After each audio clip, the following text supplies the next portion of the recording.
Hey everybody, this is Cyrus Hojati. I wanted to give a response video to some of the clips that Jacob's Life in Vegas actually produces, Jacob Orth.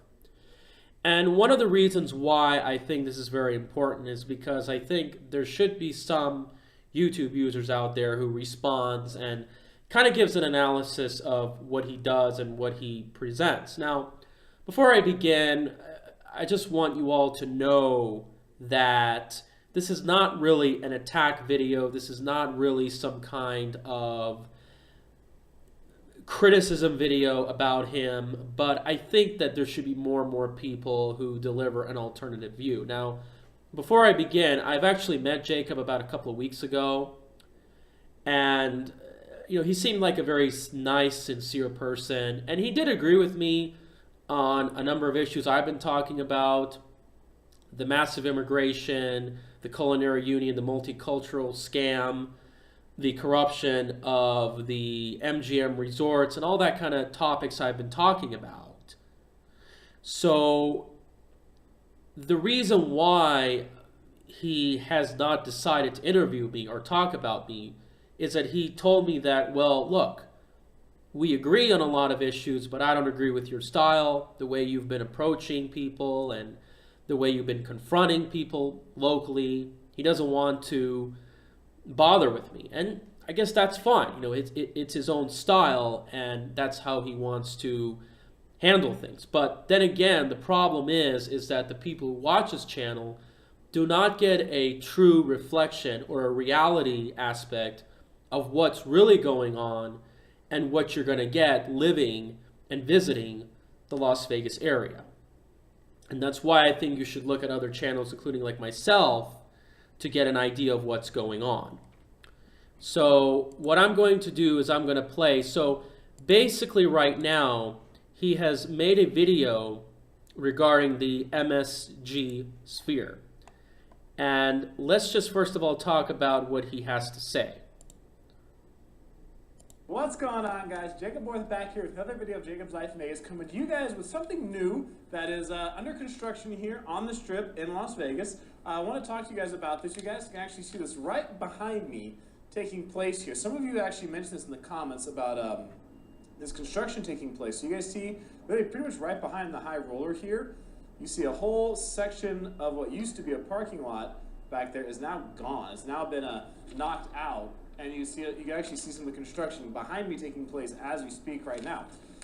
Well, one of the issues with that is that now it's probably going to be a lesser chance that the parking will be converted into free, because it's really a factor of supply and demand. But also keep in mind that the Venetian and the Palazzo, the Sands Corporation, still has free parking, and it still has complimentary valet, despite being one of the most expensive, luxurious hotels in the Strip. In fact, many other hotels, such as Treasure Island, actually now pride themselves, believe it or not, and have huge signs up front telling the visitors that they have free parking. So they know that this paid parking thing has really damaged and has frustrated a lot of visitors, and even residents like myself. There's a new project coming here in Las Vegas that is actually, construction was started, or was announced earlier in the year. I think they started construction like in late September. It's supposed to be done by 2020. 2020 sounds like it's going to be a pretty big year for Las Vegas. There's a lot going on around. And make no mistake, what I do believe is that I'm very, very delighted myself that a lot of new projects come along. Believe me, I'm probably one of the first few people out there who get so excited when something new and exciting gets built, whether it's Resorts World, the Drew, the new Wynn West property, and possibly even that one, as well as the All-Net Resort. But one thing I'm not really excited about is that the stadium. And given the election results, I do believe that it's likely that more money will be taken away from the state's taxpayers, and taxes will go up to pay for this stadium, which is likely to give a lot of empty promises. But this MSG Sphere, like he says, it's really, really one of a kind, is something that I'm very, very optimistic about. And this is what I really like about Las Vegas. It's a very one-of-a-kind city, breaks a lot of records, does a lot of interesting, nice things. But we've kind of lost that over the years. We haven't seen a lot of building activity. We haven't seen a lot of increased visitations. Other parts of the world has overtaken us. And we've kind of lost that passion, that pride over the years. But it's good to see projects like this really, really come. And it's good to see that some, like the Venetian and Palazzo, is actually expanding. But disappointingly, a lot of other companies like MGM Resorts is hardly even expanding, believe it or not. Other than maybe convention space, but they're really not adding another hotel. One of the most disappointing things I can see about the Las Vegas Strip economy is the fact that, of course, there really hasn't been an exciting building boom relative to what was going on in the 1990s and 2000s. Whatever happened? I was very optimistic that it would bounce back, but apparently it didn't. We didn't see the condo crazing like we were supposed to. I do believe if they build a lot of residential high-rises, it's going to make a lot of money, but where are they? Why can't they make this really a multi-use project? Why can't they also build condo towers? Why can't they build more hotel suites? I'm sure they can make a lot of money from this.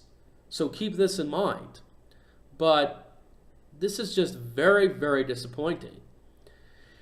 It's supposed to be done in the next 2 years. So this project, guys, is actually the, here referred to as the MSG Sphere, the Madison Square Garden.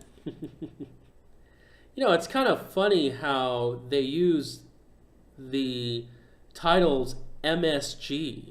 You know, it makes you think of junk food, like MSG in burgers and Asian food. I really think they should change their name.